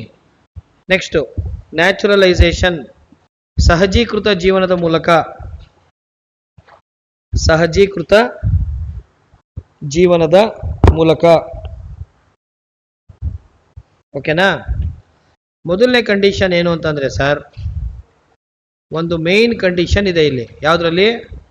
ನ್ಯಾಚುರಲೈಸೇಷನ್ ಅಲ್ಲಿ. ಏನಂದರೆ, ದ ಅಪ್ಲಿಕೆಂಟ್, ಅರ್ಜಿದಾರ ಇದಾನಲ್ಲ, ಇದರಲ್ಲಿ ಅಪ್ಲಿಕೇಶನ್ ಆಗ್ತಾನಲ್ರಿ, that applicant he should not belong to such country where Indians are prohibited from acquiring citizenship. Example ಕೊಡ್ಲಾ? ಯಾವುದೋ ಒಂದು ಕಂಟ್ರಿ ಇದೆ ಅನ್ಕೊಳ್ಳಿ, ಚೈನಾ. ಆ ಥರ ಏನಿಲ್ಲ, ಹೇಳ್ತಾ ಇದ್ದೀನಿ. ಚೀನಾದಲ್ಲಿ ಇಂಡಿಯನ್ ಸಿಟಿಸನ್ಸ್ಗೆ they are not giving citizenship, ಭಾರತದ ಪೌರತ್ವವನ್ನು ಕೊಡ್ತಾ ಇಲ್ಲ ಅನ್ಕೊಳ್ಳಿ. They never give citizenship to Indian citizens. Indian citizens are excluded, ಅವರನ್ನ ಹೊರಗಿಟ್ಟಿದ್ದಾರೆ, ಭಾರತೀಯ ಪ್ರಜೆಗಳಿಗೆ ಕೊಡೋದಿಲ್ಲ ಅಂತ ಹೇಳಿ. ಚೈನಾದವನೇನಾದರೂ ಇಂಡಿಯಾಗೆ ಬಂದು ಅಪ್ಲಿಕೇಶನ್ ಹಾಕಿದ್ರೆ ಅವನಿಗೂ ನಾವು ಕೊಡೋದಿಲ್ಲ ಅಂತ ಹೇಳ್ತಾ ಇದ್ದೀನಿ. ಸೊ ಫಸ್ಟ್ ಕಂಡೀಷನ್ ಏನು? ಈ should not belong to such country where Indians are prohibited from acquiring citizenship. ಯಾವ ರಾಷ್ಟ್ರದಲ್ಲಿ ಭಾರತೀಯರಿಗೆ ಪೌರತ್ವವನ್ನು ನೀಡುವುದು ನಿಷೇಧಿಸಲಾಗಿದೆಯೋ ಆ ಕಂಟ್ರಿಗೆ ಅರ್ಜಿದಾರ ಸೇರಬಾರ್ದು. ಇದು ಮೊದಲನೇ ಮಾನದಂಡ. ಯಾವುದರಲ್ಲಿ? ನ್ಯಾಚುರಲೈಸೇಷನ್ ಅಲ್ಲಿ. ಬರೀರಿ ಮತ್ತೆ. He should not belong to such country, ಅರ್ಜಿದಾರನು he should not belong to such country, ಅರ್ಜಿದಾರನು ಭಾರತೀಯರಿಗೆ ಪೌರತ್ವವನ್ನು ನಿಷೇಧಿಸಿರುವ ರಾಷ್ಟ್ರಕ್ಕೆ, ಭಾರತೀಯರಿಗೆ ಪೌರತ್ವವನ್ನು ನಿಷೇಧಿಸಿರುವ ರಾಷ್ಟ್ರಕ್ಕೆ ಸೇರಿರಬಾರದು. Should not belong to such country where Indians are prohibited, where Indians are prohibited from acquiring the citizenship, from acquiring the citizenship. So ಪೌರತ್ವವನ್ನು ಯಾವ ಕಂಟ್ರಿನಲ್ಲಿ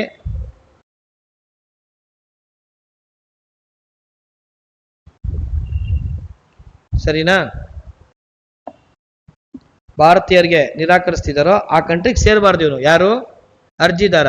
should not belong to such country where Indians are prohibited from acquiring citizenship. Now you are asking me, ಯಾವ್ದಾದ್ರು ಆ ಥರ country ಮಾಡಿದ್ಯಾ? Nothing like that. ಚೈನಾದಲ್ಲೂ ಆ ಥರ ಏನು condition ಇಲ್ಲ, ಪಾಕಿಸ್ತಾನದಲ್ಲೂ ಆ ಥರ ಏನು ಕಂಡೀಷನ್ ಇಲ್ಲ. ಸೊ ಇಂಡಿಯನ್ಸ್ಗೆ ಸಿಟಿಸನ್ಶಿಪ್ಪೇ ಕೊಡೋದಿಲ್ಲ ನಾವು, ಆ ಥರ ರೂಲ್ಸು ಪಾಲಿಸ್ಕೊಳ್ಳಲ್ಲ ಏನಿಲ್ಲ ಸರ್. ಓಕೆನಾ? ಹೇಳ್ತಿದ್ದೀನಿ, ಇದು ಮೊದಲನೇ ಮಾನದಂಡ. ಸೆಕೆಂಡ್ ಕಂಡೀಷನ್, ಅವನೊಂದು ಏನಣ್ಣ, ಇಂಡಿಯಾ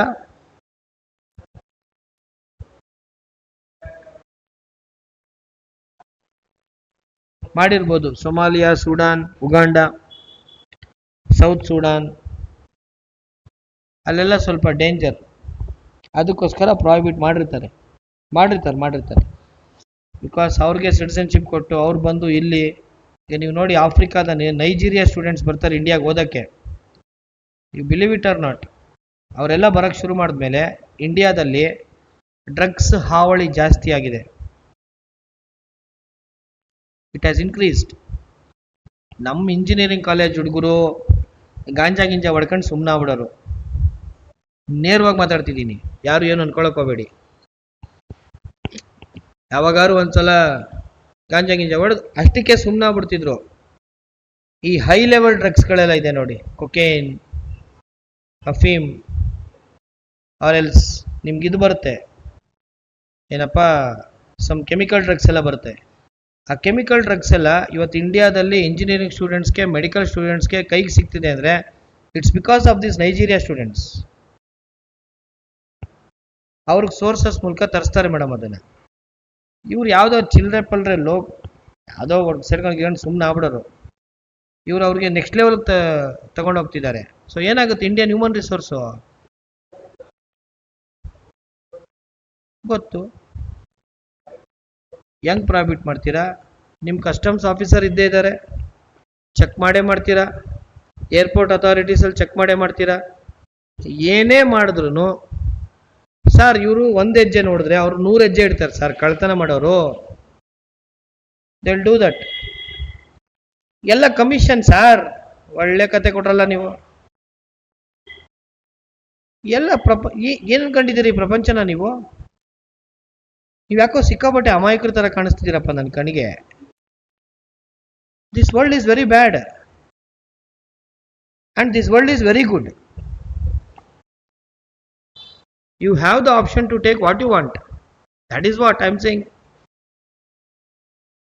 It's too bad.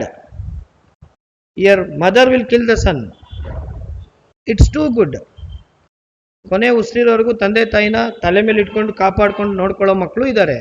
ಇದು ಇದ್ದಾರೆ, ಬೋತ್ ಆರ್ ದೇರ್. ಸೊ ಅದಕ್ಕೆಲ್ಲ ನೀವು ಫೀಲಿಂಗ್ ಹೋಗ್ಬಾರ್ದು, ಸಿಸ್ಟಮ್ನ ಹೆಂಗ್ ಸರಿ ಮಾಡಬೇಕು ನೋಡಬೇಕು. ಒಳ್ಳೆ ಕತೆ ಆಯ್ತಲ್ಲ. ಮೊನ್ನೆ ನನ್ನ ಶಿಷ್ಯ ಒಬ್ಬ ಸಬ್ ಇನ್ಸ್ಪೆಕ್ಟ್ರು ಮಹೇಂದ್ರ ಥಾರ್ ತಗೊಂಡವನೆ. ಥಾರ್ ಅರ್ಥ ಆಯ್ತಲ್ಲ.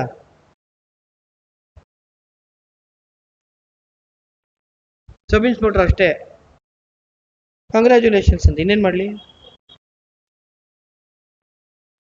ಕ್ಲಾಸಲ್ಲಿ ಇಷ್ಟೆಲ್ಲ ಹೇಳಿದ್ದೀವಿ, ಭ್ರಷ್ಟಾಚಾರ ಮಾಡಬಾರ್ದು, ಒಳ್ಳೆಯವರಾಗಿರ್ಬೇಕು ಅಂತ. ನಿಜನಾ? Yes, taken there and you can understand. Continue. ಎಷ್ಟಿರ್ತದೆ ಸಬ್ ಇನ್ಸ್ಪೆಕ್ಟರ್ ಸ್ಯಾಲ್ರಿ? 50, 60, 65? ಏನು ಮೇಡಮ್? ಅಷ್ಟೇ. 50 ಪಿ ಸಿಗೆ 40 ಕೊಡ್ತಾರಂತೀಗ. 50, 55, 60 ಮ್ಯಾಕ್ಸಿಮಮ್. ಬೆಂಗಳೂರಿನಲ್ಲಿ ಮೇಡಮ್ 60,000 ಸಂಬಳ ತಗೊಂಡು you can lead a middle class life ಅಷ್ಟೇ. ಮಿಡಲ್ ಕ್ಲಾಸ್, ಸ್ವಲ್ಪ ಜೀವನ ಚೆನ್ನಾಗಿ ಮಾಡ್ಬೋದು, ಚೂರೇ ಚೂರು ಅಷ್ಟೇ. ತಾರೆಲ್ಲ ತಗೊಳಕ್ಕೆ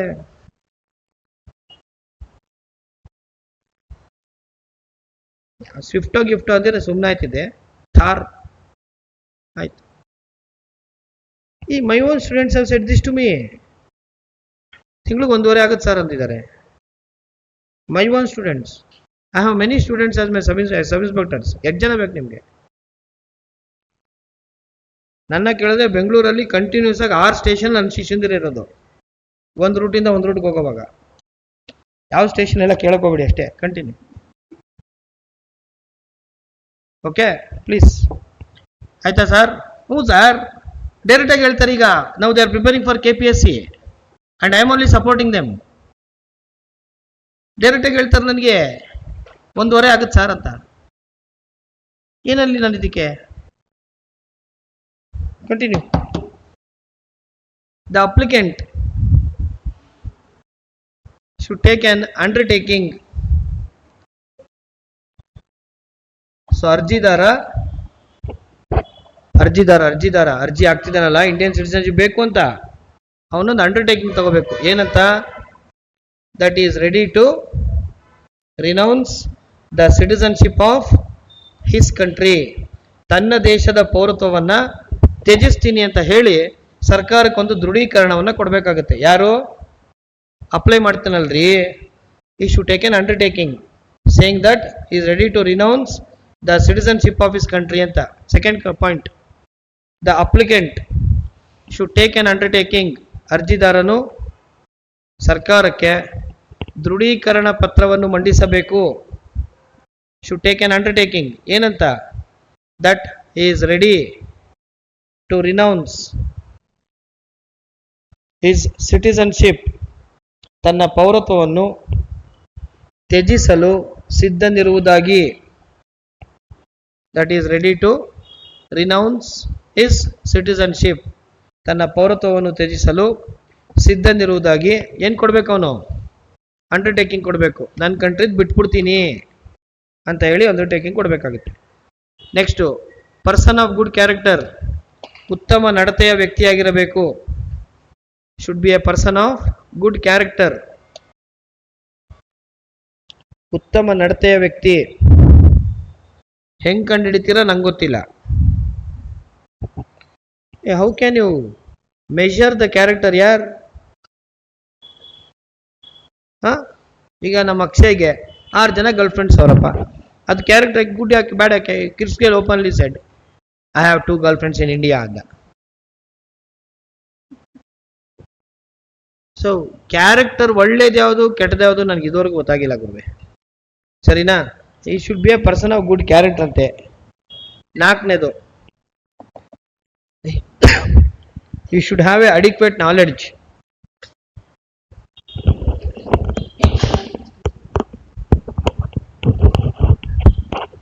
you should have a adequate knowledge about what? ಯಾವುದ್ರ ಬಗ್ಗೆ ನಾಲೆಡ್ಜ್ ಇರಬೇಕು? About a language mentioned in 8th schedule. 8ನೇ ಅನುಸೂಚಿಯಲ್ಲಿ ಇರುವ ಒಂದು ಭಾಷೆಯ ಬಗ್ಗೆ ಜ್ಞಾನ ಇರ್ಬೇಕಂತ ಅವ್ರಿಗೆ. Adequate knowledge about a language mentioned in 8th schedule. So 8th schedule ಅಲ್ಲಿ 22 ಭಾಷೆ ಇದೆ, 22 ಲ್ಯಾಂಗ್ವೇಜಸ್ ಒಂದು ಪಟ್ಟಿ ಇದೆ, which you call it as official language. ಇದನ್ನೇಂತ ಕರಿತೀರಾ? ಅಫಿಷಿಯಲ್ ಲ್ಯಾಂಗ್ವೇಜ್ ಅಂತ ಕರಿತೀರಾ.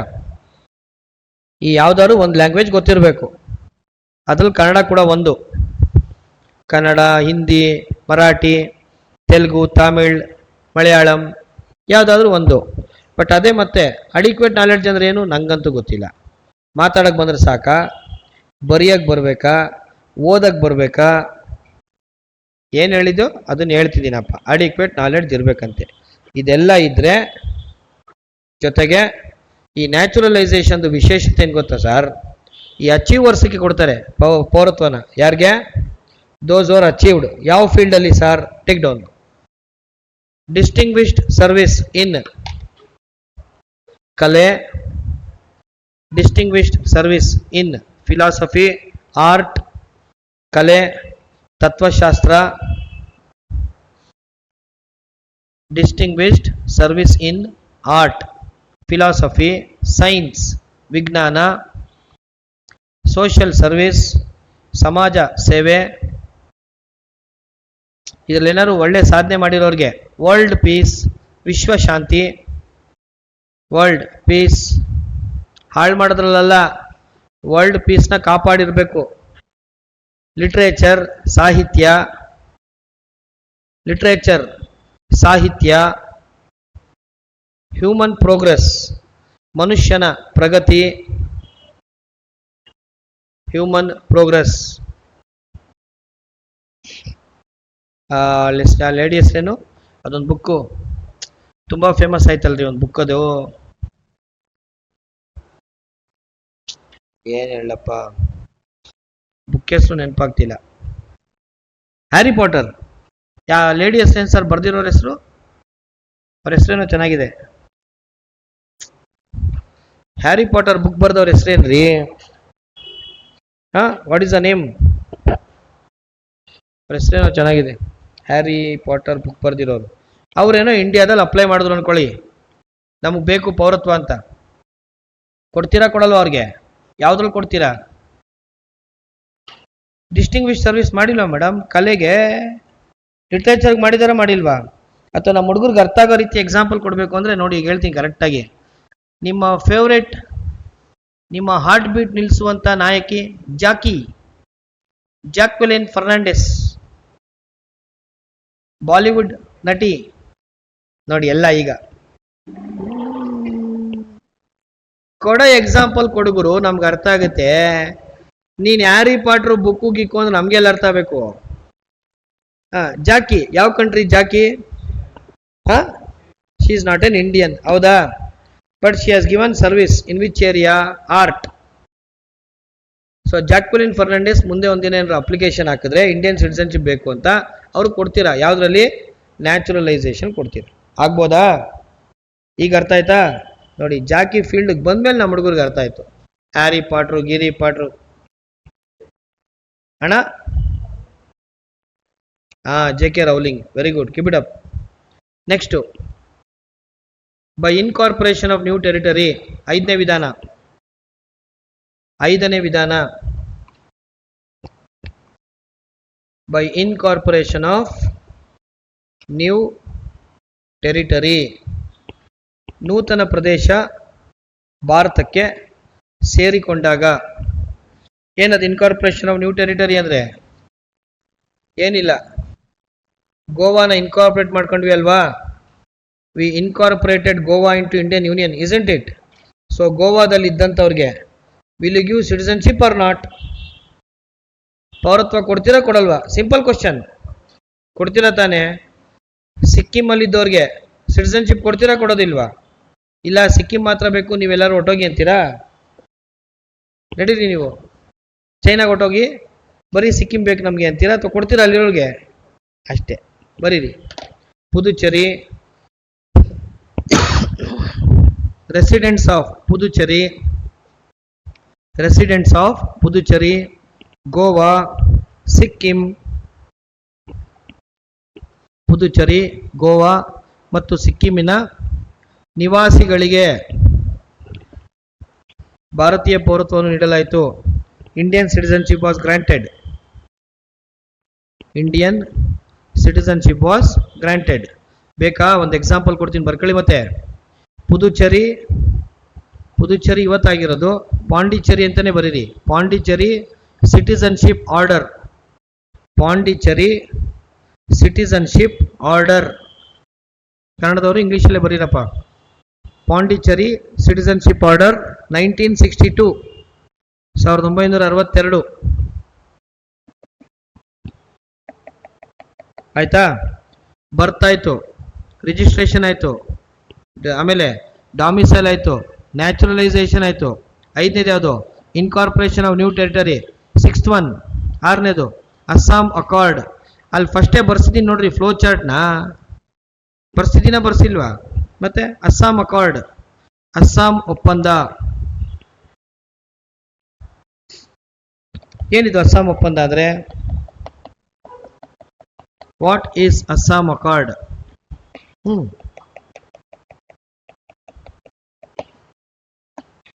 I'm asking you.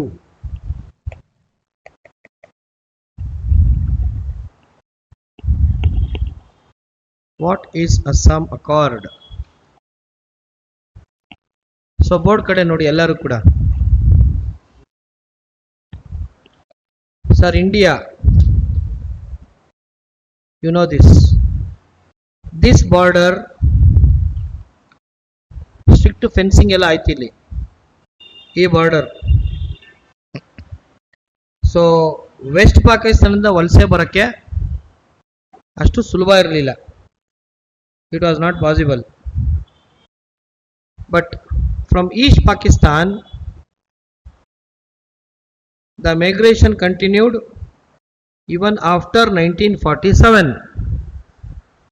47 ನಂತರ ಕೂಡ ವಲಸೆ ಬರೋದು ನಡೀತಾನೆ ಇತ್ತು. ಬೆಂಗಾಲ್ಗೆ ಬರೋದು, ಅಸ್ಸಾಂಗೆ ಬರೋದು, ವಲಸೆ. ಯಾಕೆ ಅಂತಂದರೆ, ಒಂದು ಈ ಕಡೆ ಇರೋ ಕಳ್ಳನ ಮಕ್ಕಳು ದೇ ಟ್ರೈ ಟು ಸಪ್ರೆಸ್. ಯಾಕೆ ಅಂದರೆ ಶುರು ಆದಾಗಿಂದ they were demanding for a separate nation. ಯಾಕೆ ಸರ್ ಸಪ್ರೇಟ್ ನೇಷನ್ನು ಅಂದರೆ, ನೋಡಿ ಇವರೆಲ್ಲರೂ ಕೂಡ ಮುಸಲ್ಮಾನರೇ, ಒಪ್ತೀನಿ. ಆದರೆ ಇವ್ರು ಯಾರು ಕೂಡ ಉರ್ದು ಮಾತಾಡೋದಿಲ್ಲ. They speak Bangla. ಇವ್ರ ಕಲ್ಚರ್ಗೂ ಪಾಕಿಸ್ತಾನ್ ಕಲ್ಚರ್ಗೂ ಸಿಮಿಲರ್ ಇಲ್ಲ. Their culture resembles with Bengal culture. Durga Puja ಮಾಡ್ತಾರೆ.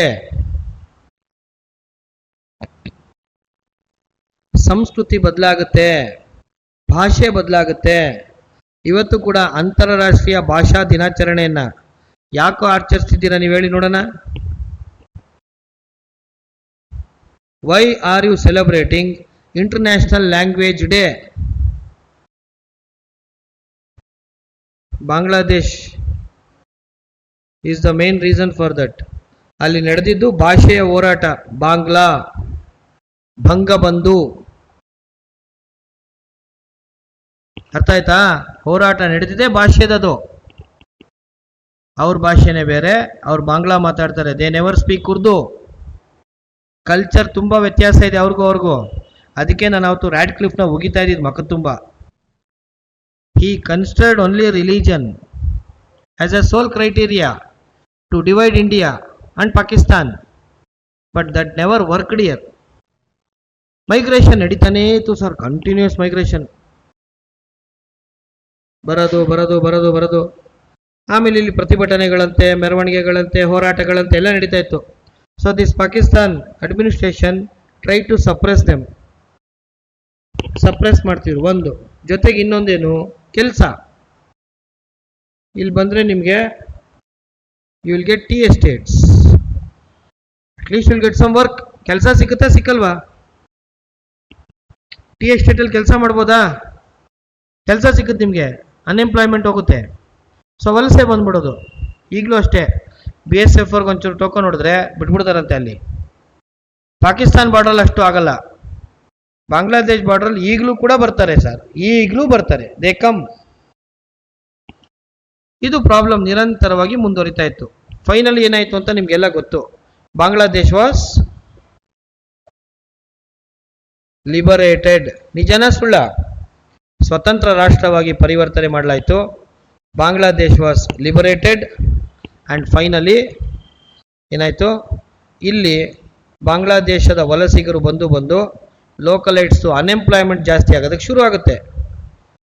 ಆಗ 1985ನಲ್ಲಿ ಒಂದು ಒಪ್ಪಂದ ಸಹಿ ಆಗುತ್ತೆ, ಅಸ್ಸಾಂ ಅಕಾರ್ಡ್ ಅಂತ. ಇದ್ರ ಪ್ರಕಾರ ಕೆಲವು ಸಿಟಿಸನ್ಶಿಪ್ ಕೊಡೋದಕ್ಕೆ ತೆಗೆದಾಕೋದಕ್ಕೆಲ್ಲ ರೂಲ್ಸ್ಗಳಿದೆ. ಏನಿದೆ ಅಂತ ಹೇಳ್ತೀನಿ ತಗೊಳ್ಳಿ. ಆಫ್ಟರ್ ಇಂಡಿಪೆಂಡೆನ್ಸ್, ಒಂದು ಬ್ಯಾಕ್ಗ್ರೌಂಡ್ ಕೊಡ್ತಾ ಇದ್ದೀನಿ. After independence, migration from East Pakistan, ಪೂರ್ವ ಪಾಕಿಸ್ತಾನದಿಂದ ವಲಸೆ. Migration from East Pakistan continued, ನಿರಂತರವಾಗಿ ಮುಂದುವರಿಯಿತು. ಬಾಂಗ್ಲಾದೇಶಿ ಮೈಗ್ರೆಂಟ್ಸ್, ಬಾಂಗ್ಲಾದೇಶದ ವಲಸಿಗರು ಮೈಗ್ರೇಟೆಡ್ ಟು ಅಸ್ಸಾಂ, ಅಸ್ಸಾಂಗೆ ವಲಸೆ ಬರುವುದು ಹೆಚ್ಚಾಯಿತು. ಡ್ಯೂ ಟು ದಿಸ್, ಇದರಿಂದ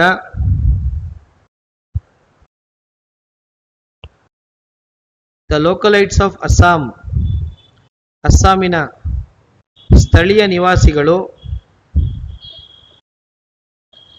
ಲೋಕಲೈಟ್ಸ್ ಆಫ್ ಅಸ್ಸಾಂ ಏನ್ ಮಾಡಿದ್ರು? ಪ್ರೊಟೆಸ್ಟೆಡ್ ಅಗೇನ್ಸ್ಟ್ ದ ಗವರ್ನಮೆಂಟ್, ಸರ್ಕಾರದ ವಿರುದ್ಧ ಪ್ರತಿಭಟನೆಯನ್ನು ಕೈಗೊಂಡರು. Protested against the government. To settle this issue, ಈ ಸಮಸ್ಯೆಯನ್ನು ಬಗೆಹರಿಸಲು 1985 in 1985 Assam accord was signed, Assam ಒಪ್ಪಂದವನ್ನು ಸಹಿ ಹಾಕಲಾಯಿತು. Assam accord. Main features of this accord, ಈ ಒಪ್ಪಂದದ ಪ್ರಮುಖ ಗುಣಲಕ್ಷಣಗಳು. ಈ ಒಪ್ಪಂದದ ಪ್ರಮುಖ ಗುಣಲಕ್ಷಣಗಳು. ನಂಬರ್ 1 ನೋಡಿ,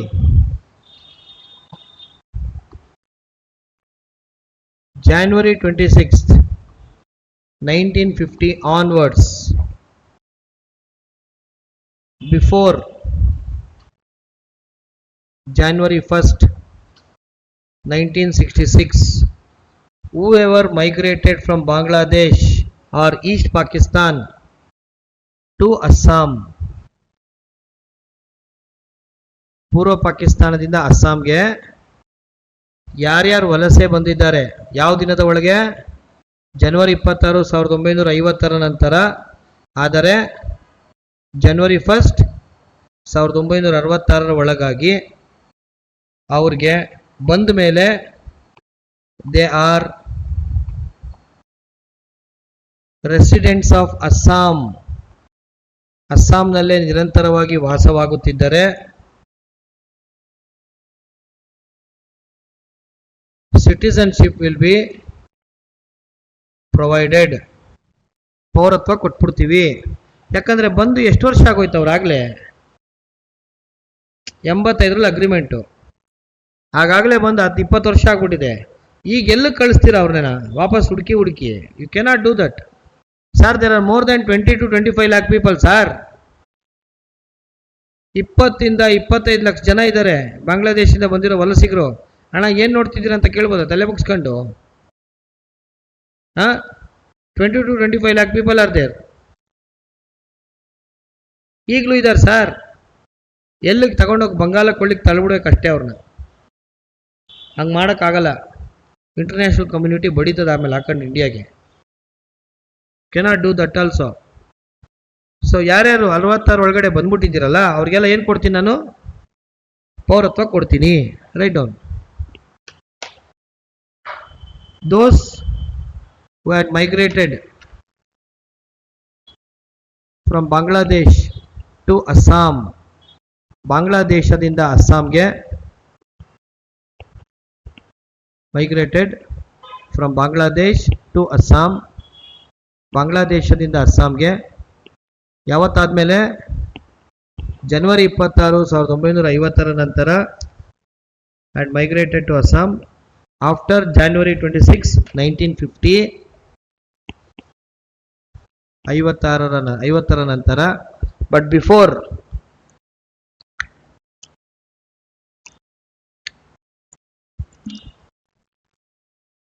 ಫಸ್ಟ್ January 1966,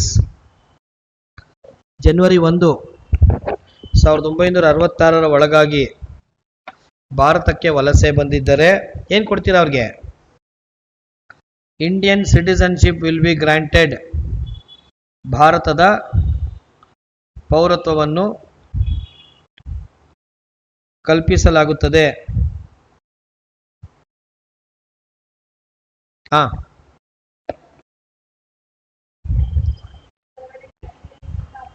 ಪ್ರೂವ್ ಮಾಡಬೇಕು.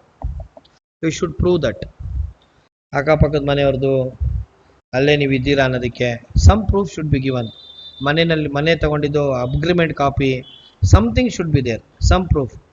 66 ಒಳಗೆ ಬಂದವ್ರಿಗೆ ಪ್ರಾಬ್ಲಮ್ ಇಲ್ಲ ಮೇಡಮ್. 66 ಮೇಲ್ ಬಂದವ್ರದ್ದೇ ಪ್ರಾಬ್ಲಮ್. ಅವ್ರಿಗೂ ಪ್ರಾಬ್ಲಮ್ ಇಲ್ಲ. 71 ಮೇಲ್ ಬಂದವ್ರ ಪ್ರಾಬ್ಲಮ್ಮು. ಮುಗಿಸ್ತೀನಿ ರೀ. ಈಗ ನಿಮ್ಮ NRC, CAA ಎಲ್ಲ ಇದಕ್ಕೆ ಲಿಂಕು. ಮೊನ್ನೆ CAA ರೂಲ್ಸ್ ಪಾಸ್ ಮಾಡಿದಾರಲ್ರಿ, ನೋಟಿಫಿಕೇಶನ್ ಹೊಡಿಸಿಲ್ವಾ? ಮಾಡಿಲ್ವಾ? ಚುನಾವಣೆಗೂ ಮುಂಚೆ ಆ CAA ಎಲ್ಲ ಇದಕ್ಕೆ ರಿಲೇಟೆಡೇ. ಅಸ್ಸಾಂ ಅಕಾರ್ಡ್ಗೆ ರಿಲೇಟೆಡ್ ಅದು ವಿಚಾರ. ಸಿಟಿಸನ್ಶಿಪ್ ಅಮೆಂಡ್ಮೆಂಟ್ ಆಕ್ಟ್ ಮೇಡಮ್ ಮೊನ್ನೆ ನೋಟಿಫೈ ಮಾಡಿದ್ದಾರೆ. 24 ನೋಟಿಫಿಕೇಶನ್ ಮಾಡಿರೋದು ಅಲ್ವೇನ್ರಿ? ಅದನ್ನ 19 ತಿದ್ದುಪಡಿ ತಂದಿದ್ರು. 23 24 ನೋಟಿಫಿಕೇಶನ್ ಮಾಡಿದ್ದಾರೆ. ಏನಂಗಂದ್ರೆ ನೋಟಿಫಿಕೇಶನ್ ಅಂದ್ರೆ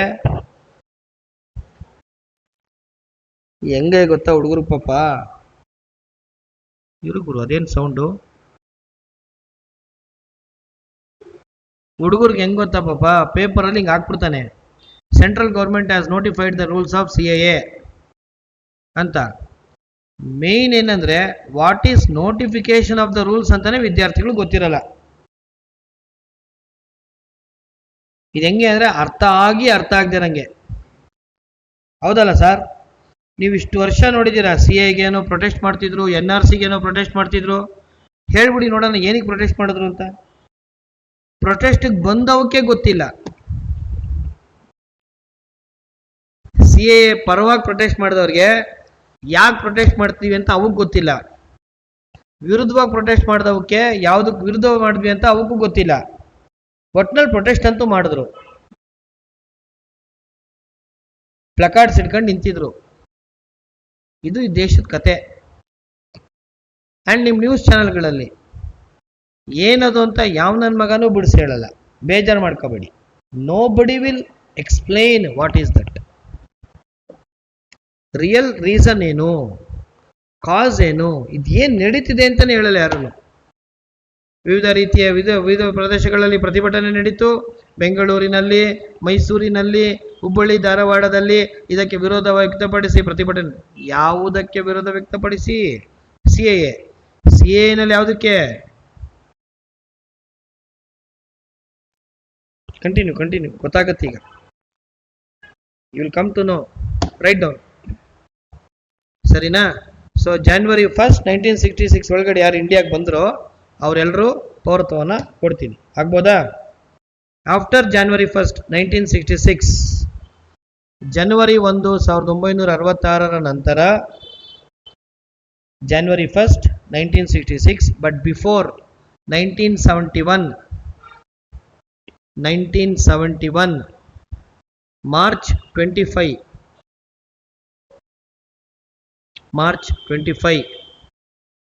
ದೋಸ್ who migrated to Assam from Bangladesh. ಬಾಂಗ್ಲಾದೇಶದಿಂದ ಅಸ್ಸಾಂಗೆ ವಲಸೆ ಬಂದಿದ್ದು. Those who migrated from Bangladesh to Assam. ಬಾಂಗ್ಲಾದೇಶದಿಂದ ಅಸ್ಸಾಂಗೆ ವಲಸೆ ಬಂದಿದ್ದು. ಬಾಂಗ್ಲಾದೇಶದಿಂದ ಎಲ್ಲಿಗೆ ಬಂದಿದ್ದಾರೆ? ಅಸ್ಸಾಂ ವಲಸೆ ಬಂದಿದ್ದು. And residents of Assam for the next 10 years, ಮುಂದಿನ 10 ವರ್ಷಗಳ ಕಾಲ ಅಸ್ಸಾಂನಲ್ಲಿ ವಾಸವಾಗಿದ್ದರೆ. Residents of Assam for how many years? 10 years. After 10 years, 10 ವರ್ಷದ ನಂತರ. After 10 years, voting rights shall be provided. ಮತದಾನದ ಹಕ್ಕುಗಳನ್ನು ನೀಡಲಾಗುತ್ತದೆ. Voting rights shall be provided. ಸರಿನಾ? 71 ಬಂದ ಮೇಲೆ 71 ಮೇಲೆ ಯಾರ್ಯಾರು ಬಂದಿದ್ದಾರೆ ಬಾಂಗ್ಲಾದೇಶಿಂದ ಎಲ್ಲಿಗೆ? ಅಸ್ಸಾಂಗೆ. ಅವ್ರನ್ನ ಏನಂತ ಕರಿತೀರಾ? ಇಲ್ಲೀಗಲ್ ಮೈಗ್ರೆಂಟ್ಸ್ ಅಂತ ಕರಿತೀರಾ. ಕಾನೂನು ಬಾಹಿರವಾಗಿ ಬಂದಿರೋ ವಲಸಿಗರು. How will you find out that? ಅದನ್ನ ಹೇಗ್ರಿ ಪತ್ತೆ ಹಚ್ಚೋದು? ಕರ್ಮ ಅದೇ NRC. ಅದನ್ನ ಪತ್ತೆ ಹಚ್ಚಕ್ ಮಾಡಿದಂತ ಎಕ್ಸರ್ಸೈಸ್ ಏನು? NRC, national register of citizens. NRC 71ಗೂ ಮುಂಚೆ ಬಂದಿದ್ರೆ ನೋ ಪ್ರಾಬ್ಲಮ್. 71ಗೂ ಮುಂಚೆ ಬಂದಿಲ್ಲದೆ ಆಮೇಲೆ ನೀವು ಬಂದಿದ್ದೀರಾ ಅಂತ ಪ್ರೂವ್ ಆದರೆ ಲಿಸ್ಟಲ್ಲಿ ನೀವು ಇರಲ್ಲ. ಮತ್ತೇನಂತ ಡಿಕ್ಲೇರ್ ಮಾಡ್ತೀರಾ? ನಿಮ್ಮನ್ನ ಡಿಕ್ಲೇರ್ಡ್ ಆಸ್ ಇಲ್ಲೀಗಲ್ ಮೈಗ್ರೆಂಟ್ಸ್. ಸರಿನಾ? ಅನಧಿಕೃತ ವಲಸಿಗರು ಎಂದು ಪರಿಗಣಿಸಲಾಗುತ್ತದೆ. ಅದೇ NRC. ಓಕೆ.